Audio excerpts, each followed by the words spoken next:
Hey, so I apparently missed one of my assignments that I was supposed to do. I was supposed to watch a creature feature.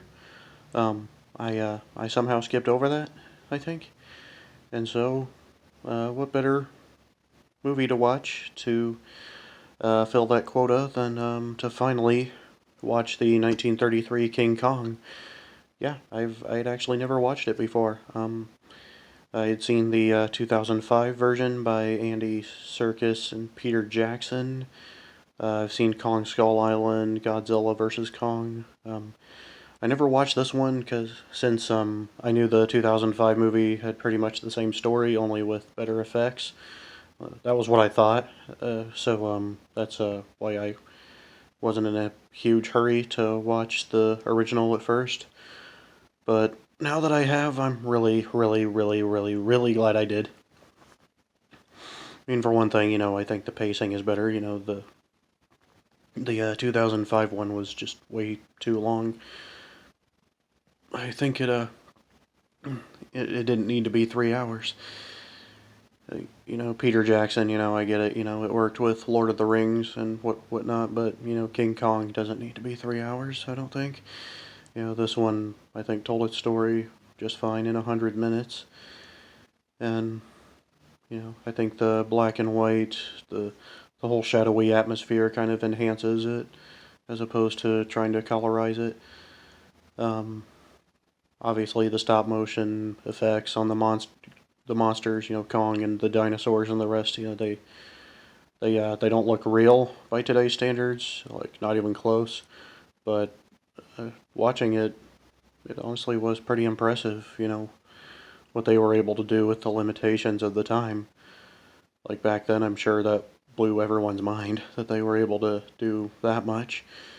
And honestly, when the creatures weren't moving, like they were just still, I thought they actually looked pretty good still. And another thing that surprised me is whenever a monster picks up one of the humans, like when Kong picks up Fay Ray or Dinosaur picks up one of the guys or whatever, it actually looks like they are really picking these guys up. Like, that was one of the more convincing illusions of the movie, surprisingly. Um, I mean, the story, it is what it is. It's pretty much the stock. Crazy director is going to unethical lengths to get his sensational picture. Um, then you got the people who fall prey to him. The girl that Kong kidnaps, the dashing hero trying to save her.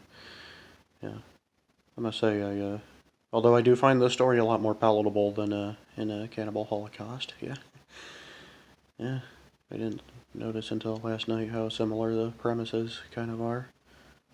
So, yeah, just watch King Kong and save yourself a lot of mental trauma. Anywho,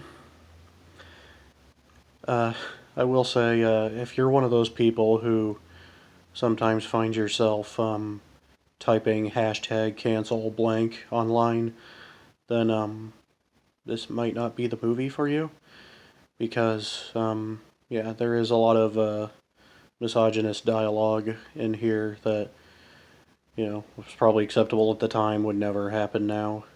Some racial portrayals in there, like of the Chinese cook on their ship. Yeah, um, it's definitely a product of the times.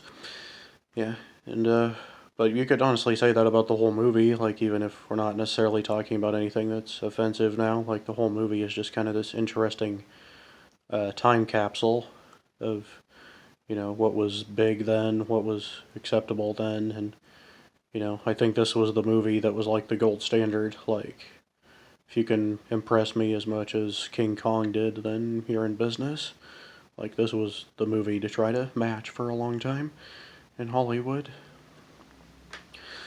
Um, I do still like the themes, even though, they're pretty obvious on the nose about, this guy, this director doing all this bad stuff to try to get his film made, and how, the real beast is, the people who invaded Kong's land, and we're messing with all the natives and stuff and all that, and yeah, it is interesting.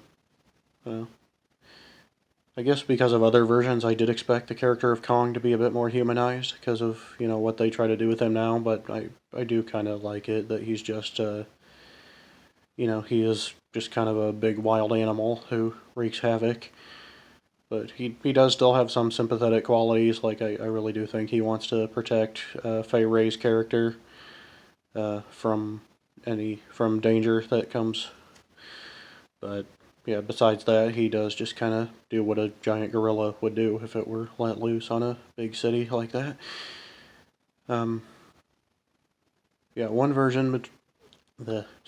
difference between this version and the 2005 one I thought was interesting was that the Fay Ray character actually doesn't start out as a popular actress. He's actually just some girl that the director pulled off the street, which some may consider like a sexist kind of story plot point, but I actually found it kind of interesting because in a way he kind of does the same thing to both the girl and Kong, where he wants to make this movie, and what he does to Kong is he invades his land and kidnaps him back to America to parade for everybody, and he kind of does the same thing to Fay Ray. Like, he goes into this place where all these poor girls are and kind of snatches her out of the environment because she's a pretty face that the audience wants to see. So there's some interesting parallels there that I noticed. Honestly, obviously it's not a perfect movie by today's standards. There's a lot that's dated about it. But, I can forgive those things because I am just impressed that they got what they did from what they were working with. And I think I can give it a 5 out of 5, honestly.